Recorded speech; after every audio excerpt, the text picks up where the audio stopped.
Hi there. It's been a while for not taking any video. So today I bought my second 15mm Summilux M-mount lens. So the one I'm having right now is the ASPH version, which is the current one. And the one I just bought is the version 2, and which is a vintage one. And I just received the package like 20 minutes ago from UPS. So I'm going to open the box now. And I haven't opened the box yet, so I don't know what it is look like yet. And this lens, I just bought it from a very reliable source from Hong Kong, from whom I actually bought like 4 or 5 lenses from him already. So I totally trust the guy. I know if he told me this one's nice, and then it must be a very nice one. So for the first version, 15mm Summilux lens, and also the second version, the difference is that the first version was only produced for a very limited amount of time. So as I remember, for any serial under 178, it would be the version 1, and anything after that would be the version 2. And also for the optical design, it is the same. But I heard a lot of stories that the version 1 is actually a bit soft when you shot it wide open, and the version 2 is slightly sharp compared to the version 1.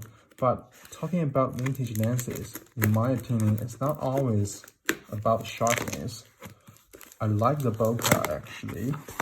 The reason why I choose the version 2, it is because it's slightly more sharp. That's one reason. Another reason is that I just happened to get a like new black one. I always wanted to buy a black one to match my black pants, black M2. And I just open up my social media app and see this lens, which he just posted like 10 minutes ago before I see it. And I just talked to the guy and about the lens. So this lens actually is like new, and it also has a bubble case.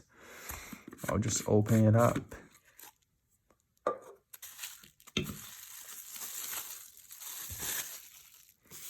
And the closest focus distance is actually 1 meter, but I think for 15mm lens it is okay. And the lens is actually smaller than I think it would be, and it has the front cap, which is original one, original Leica front cap. And this lens, it has almost perfect barrel. Let me see. Yeah, not even almost. It's just a brand new lens. And for the optics, let me see. There's very light oil on the blade, which is totally normal and acceptable because it's not influencing anything. I just talked to one of the local repair master. He was trained at Leica factory. Based on him, so all the blades, underneath the blades, there is always oil. The only difference is that once you open up all the blades, once you stop it down, you can see the oil on the blade or not. So it's not a huge impact if you can see light oil, but if it's totally oil, you can see there's a lot of oil on the blades, then it needs to be serviced, which is not expensive and quite easy.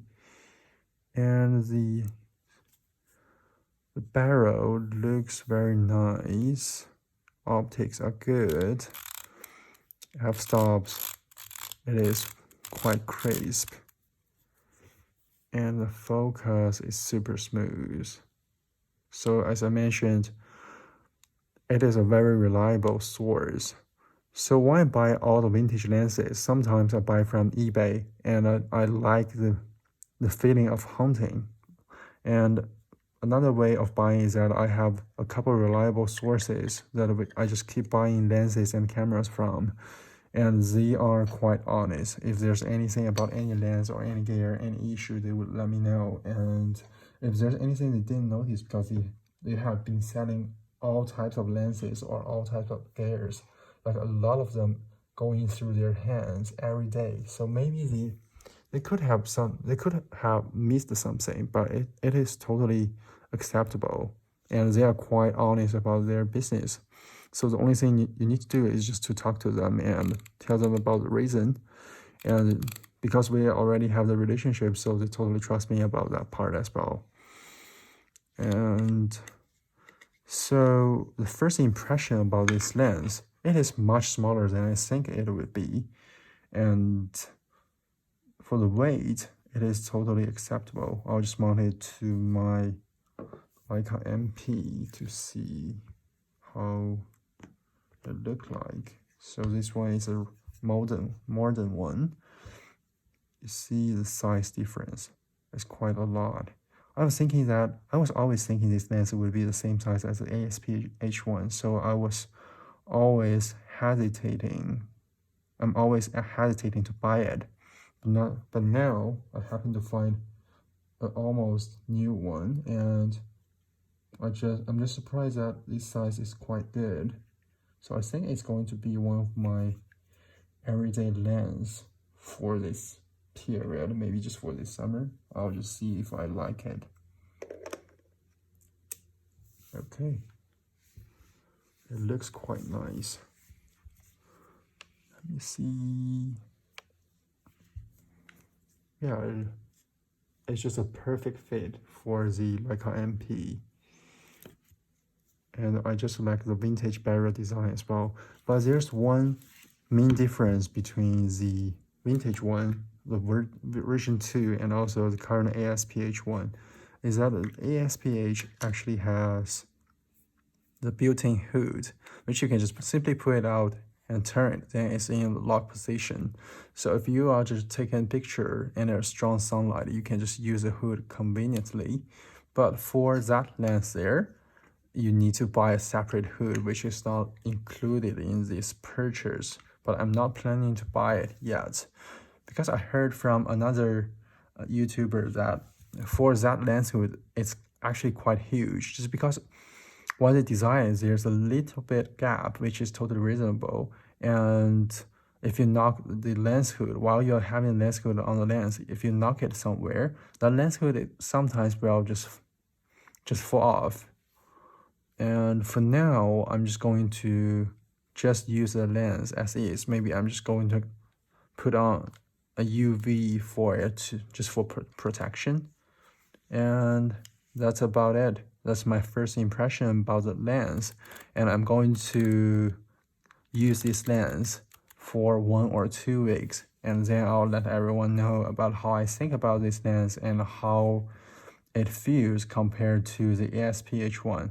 The ASP-H1 is always much more sharp than the vintage one lens is, for sure. But everyone knows more than lens would be more sharp. That's not the point of comparing. Maybe I'm going to have a comparing them just through a video, just for the bokeh and also the usability of them, but never about sharpness.